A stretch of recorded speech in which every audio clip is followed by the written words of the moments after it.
Hey, everybody. I am sorry, I'm getting a shoe on. I am Captain Tommy Scoville, and you are on the lifeboat. I don't know whether or not I'll see anybody. I wanted to pop on here, though, so that there are two hosts of the lifeboat currently, and Johnny is getting some stuff prepared, and there's another person that's getting some stuff prepared. But I didn't want the fact that the lifeboat didn't go on this morning to be blamed on Heather for any reason. This one was completely on me. And for that, I apologize. I'll be honest, I completely forgot that I had spoken to Heather had asked me which she wanted me to, whether she wanted me to do. John, good to see you. Heather had asked me if I wanted her to do the morning or the night, and I said that I would take the morning, and there was no chance. I didn't. I mean, by the time my eyes were open, it was really, really, really late. The lifeboat would have been on 45 minutes by the time I was able to wake up.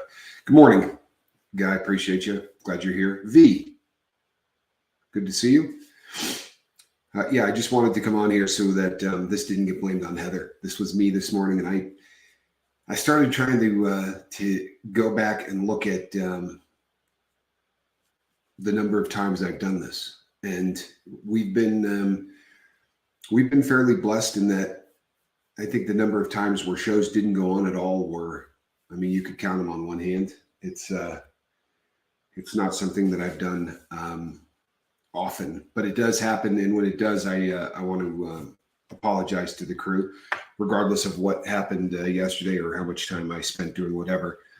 This is my priority, and I screwed this one up, and I hate not being here for the crew. I really do. And but this was not Heather. This was me. I was supposed to have the morning show this morning, and people forget about it.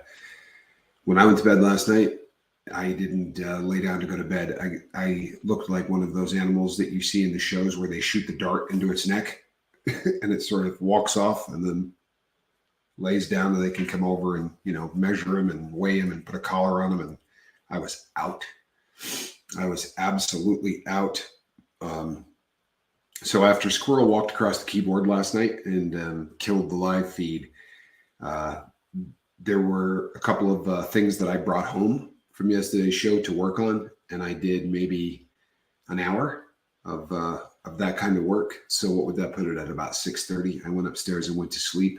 I was asleep probably by 7, and I didn't wake up until 5:30 a.m. this morning, which is probably about the longest sleep I've gotten in forever. But it was exhaustion sleep. It wasn't like, I think I'll lay down and get some sleep. It was just absolutely decimated. I look like a zombie in the morning. Trust me. Well, I am a zombie this morning.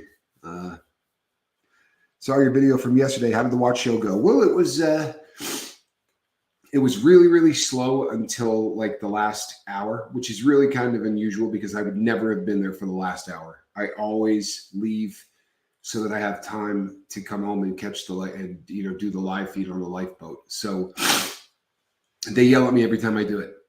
I'll be carrying out the boxes, and the host, the guy that puts the show on is a very, very nice guy. His name's Dan. He's just a sweet human being, but he always looks at me and goes, it says in the contract that you're supposed to stay until the end of the show. And I mean, every time he says the same thing, and every time I say, my dog likes growling and barking at the moon. That's not what he says. I just read that.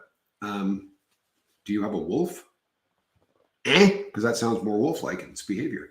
So, and I always say to them every single time, like we've done, I don't know how many of these shows now, but we've done a lot of Dan's shows.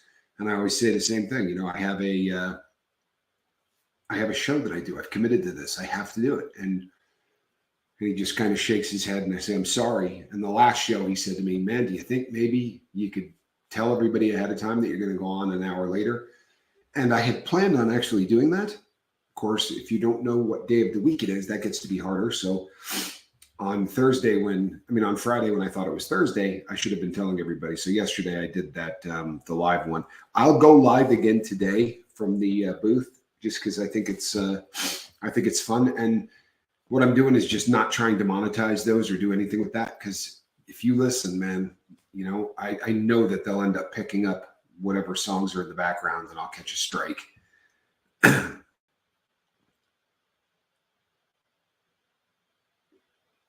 Random Toaster, thank you. I appreciate you. I was making breakfast and saw this pop up. I wasn't awake at 5 either. It happens.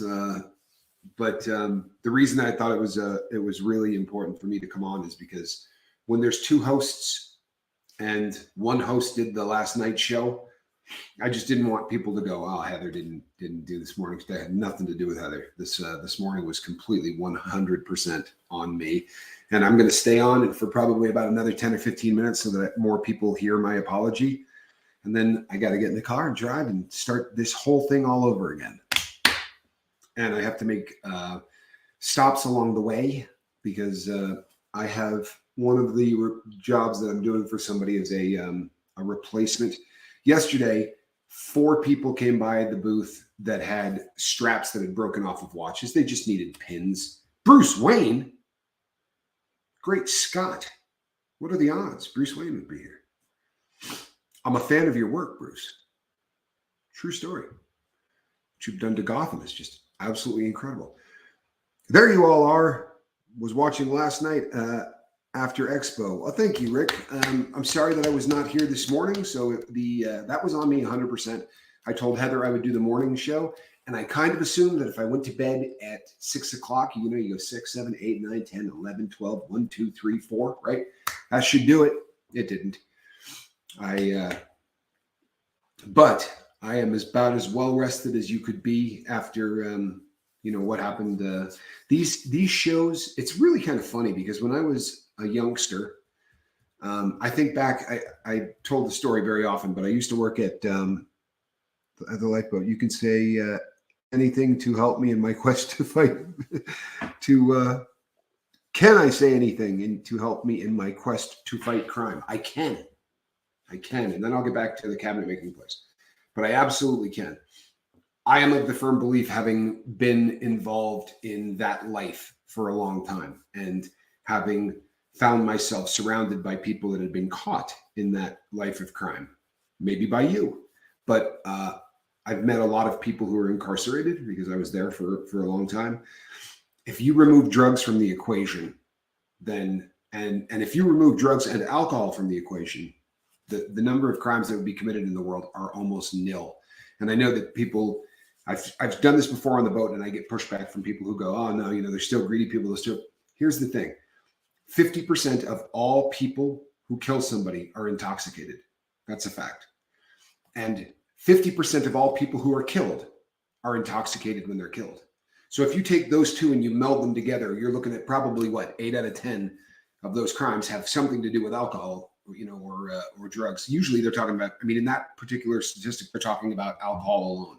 So if you add drugs into that, you're talking about a really high percentage, and that's of the violent crimes. And then when you get to, theft and all other things, Robin, says John Doe. But yeah, I believe that if we could get a better job at, I am already by trying to put my ex behind bars for as long as possible as they will allow him to. Well, and he's there, right? We just have to wait for the ship from prison to from jail to prison. And V says, yeah, if there wasn't alcohol, it probably wouldn't have happened that day. I believe that. I absolutely believe that. And he is a bad man. I'll tell you something. I don't root for people to go to prison ever. I've talked about this in relation to Miss V's husband multiple times on the Lifeboat. I don't root for people to go to prison. Prison is an awful place. And in a perfect world, nobody would ever be in one. But it isn't a perfect world. So I'm a pretty big fan of putting people that hurt women and children behind bars. I'm not a big fan of ever letting them out. I think that they should stay in there forever. Alfred serves the best martinis. Robin split the Bat Cave. I always kind of looked at Robin like he might be lazy. I don't know. It just doesn't seem like he's a team player. I've always kind of given Bruce most of the credit. It doesn't matter what attorney he hired, hon. The this is how this goes, right? He once that goes in, right? In my lifetime, I've known probably 50 people that tried to pull back a plea. Does not happen. In fact, nothing makes a judge angrier on the planet than somebody who wants to pull back a plea. If he successfully pulls back a plea and he has to go in front of the same judge, the judge is going to give him more time. I mean, it's 100 out of 100 times. If you're successful in pulling back a plea deal that has already gone through, when you go, the judge is going to destroy you because they don't want it to happen again. Yeah, you know what? Just be good and there will be no more crime. I agree with you. I think that that's a pretty solid thing. Who do I think was the best Batman? Um, honestly, I'm going to catch all kinds of crap for this, but I'll say it anyway. I thought Michael Keaton was the best. Now, this thing was a little frustrating, but I kind of chalked that up to the suit that they put him in. You know, the fact that you couldn't bend your neck was a little bit frustrating when he did this number every time he looked anywhere. But, and maybe the reason I thought he was such a good Batman is because he was a great Bruce Wayne. I think that was that had something to do with it. The guy that played it the very last time, I can never remember his name, but the guy during the Dark Knight, Batman, during that part of the whole Batman thing, he's an incredible actor. He really is. He's an incredible actor, but I enjoyed watching Michael Keaton more than any of them, I think. Tommy Bird, the weird timing is on me. I screwed up this morning. I told Heather I would get the early show, and then I didn't. And I thought to myself, well, you know what? Maybe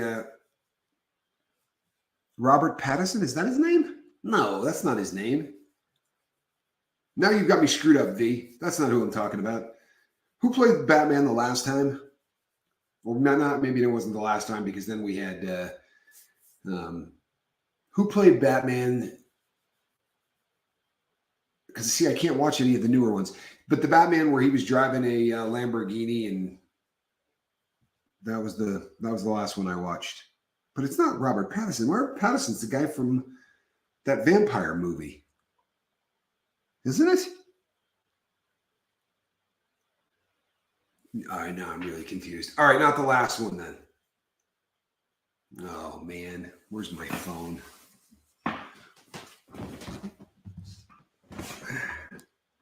Val Kilmer. I love Val Kilmer. I didn't think he was a great Batman though.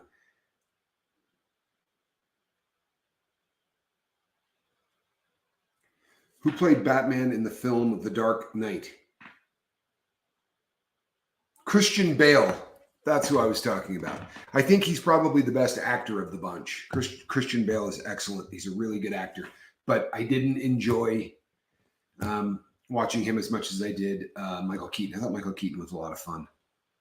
John Doe says, this is serious. Well, it's a little less. It's a little less than serious because of me. The people, this one was on me. I blew this morning's show, and honestly, I probably should have been loading up and running out the door, but I get the guilt really, really badly when the lifeboat doesn't go off, especially if it's my fault. You know, it happens from time to time. In 2 years, there have been very few times that we were supposed to do a show and didn't. It really doesn't happen very often here, but I hate it when it does. The Dark Knight is older. There was a newer Batman since then with Robert Pattinson. I am blown away by that. Thank God I can't watch movies anymore, so I don't have to watch that. He is the guy from the vampire movies, right? The one that, glue in the dark or sparkled in the sunlight. Well, maybe that's a good take. A little bit more campy, kind of like the 1966 series of Batman with West, because the West Batman was the best in my opinion. John Doe says, I'm 30 years behind on movies. John Doe, I'm 30 years behind on everything. True story. And V says, yes, I love them. See, that's why you like the new Batman, because you liked all of those. I read those books. The books were actually a lot better than the movie. And I know I hate it. Everybody hates it when people say, well, the book's better than the movie. It's impossible for a book not to be better than the movie. And it's not because of all the reasons that people say. because you're so much better with the imagination in your own head. That's all good stuff, but that's not what it is. In my opinion, the reason that books are always better is because it's impossible. Oh, not impossible, but very difficult to take a book and get all of it in there. You have to pare it down. Sorry for my recent absenteeism on the recent live feeds. My routine, among many other things, has been interrupted, diverted, and siphoned off in low activity at the home. Okay. In-law, not in-law activity. I've actually been wondering about that, Tommy Bird. So I'm assuming that he was found and he's okay. Adam West is the mayor of Quahog. Yes, he is. Although, if we want to get technical, he's passed away. They tried to get his brother Wild West to come in and be the. I hope you saw that episode because that's a pretty funny one. I'm a huge fan of the Quahog series, more than I should be, but I am a huge fan. Paul, good to see you. Paul Sargent, other side of the pond. Always good to see you here, Paul. Charlie Murphy, good to see you. Cemetery, got some photos getting sent out to you today. All right, peeps. You know what? I can go for about another 5 minutes, and then I'm going to have to jump in the car and go pick up batteries and do all that. Oh, so what I was going to say before I squirreled off earlier, because it was an important question, but before I squirreled off earlier, Tommy Bird, how is your father-in-law? Is he all right? Is that whole situation? If you want to send it to me in an email, if you don't want to talk about it here, you can do that. But I'd like to know how things are going. I think that's rather important. But what I was going to say is when I was a young boy, I got a job, and I mean young boy as in I just got my first car, and I had a driver's license and all that, but I was not yet out of high school.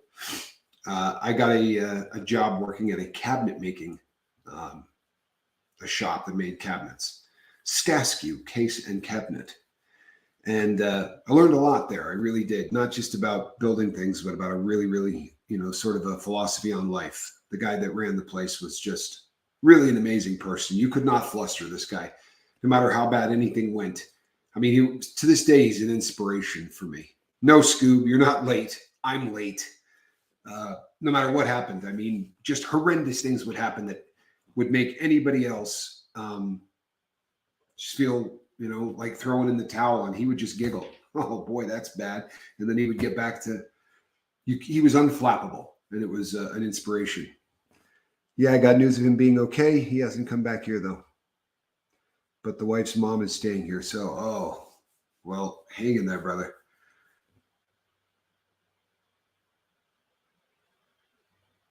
So when I got the job at Skaskew, I did a lot of things like jackhammers, right? There was one day where I spent probably 12 hours running a jackhammer, 10 hours running a jackhammer.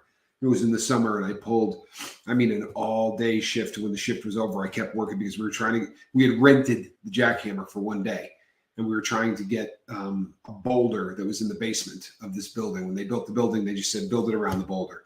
And that seemed like a good idea until it wasn't. They needed more space. So I was down there just, running this huge pneumatic hammer. And you could do that. I remember going to my prom, right? I went to my prom with my girlfriend at the time. And I was not a kid that, I used to come home at a pretty reasonable time most of the time. I had a curfew. But on prom night, that curfew was pushed a little. So I think I got home at around 2 a.m., somewhere in there. And I had to be at work at, it might have even been later than 2 a.m., but I had to be at work the next morning. And when I got there, I found out we were burning brush. And my boss, Greg, had an entire field full of these little piles of brush. So I had about 4 or 5 burn piles going, and I was walking back and forth between them with a hose. And that was a 10-hour day after a prom. And you could just do that. You know what I mean? You could do it, and you didn't feel like, you had been beat with a stick. But boy, I did after that.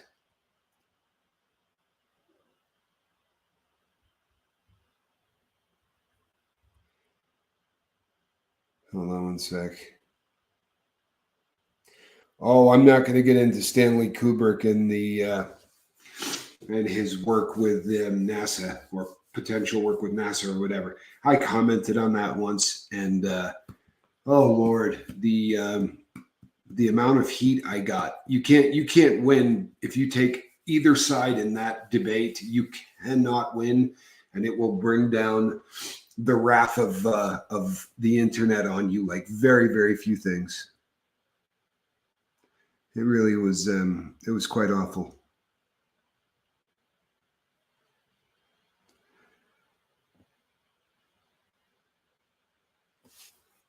Yeah, that one will. There's certain things that you, just from an internet point of view, because there are so many people with opinions on it, there are some things that you just cannot afford to weigh in on, and that's one.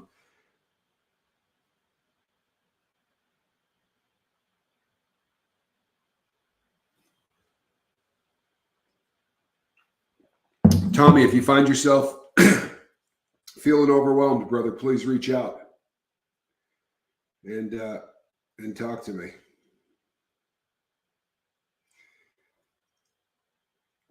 Okay, you know what, people? Yesterday, when I was doing the lifeboat, I said, I'm going to get over to the lifeboat and I'm going to post a picture of Squirrel doing what she was doing yesterday.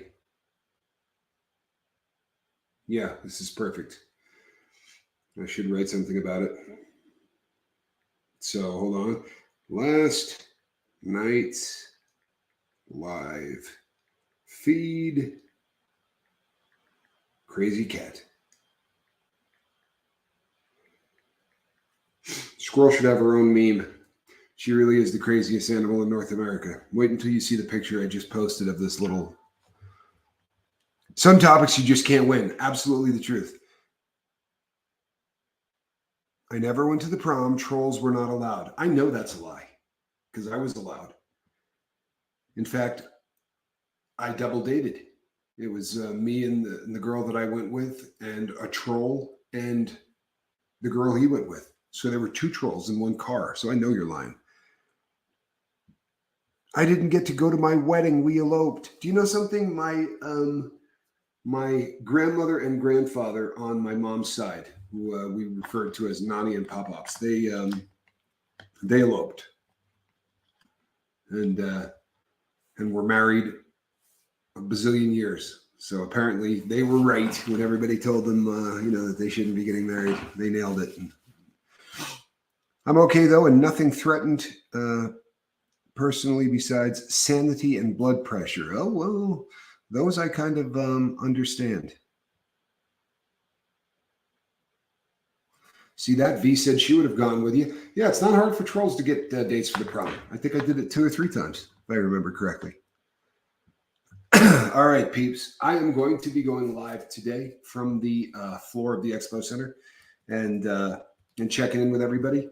I'm not going to monetize it because I know there'll be tunes going on in the background. Not like I would make $500,000 on it anyway, but I do like to monetize most things if I can. It just helps the boat, helps more people get on Matt.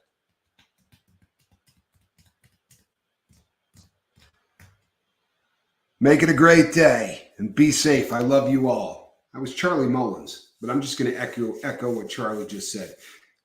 Listen very carefully. This morning was my fault. It was not Heather's. Okay? I want to make sure. It would have been nice if she was here to hear that, but it was my fault, peeps. I will see you people later in the day. God bless. I'm Captain Tommy Scoville, and this was The Lifeboat.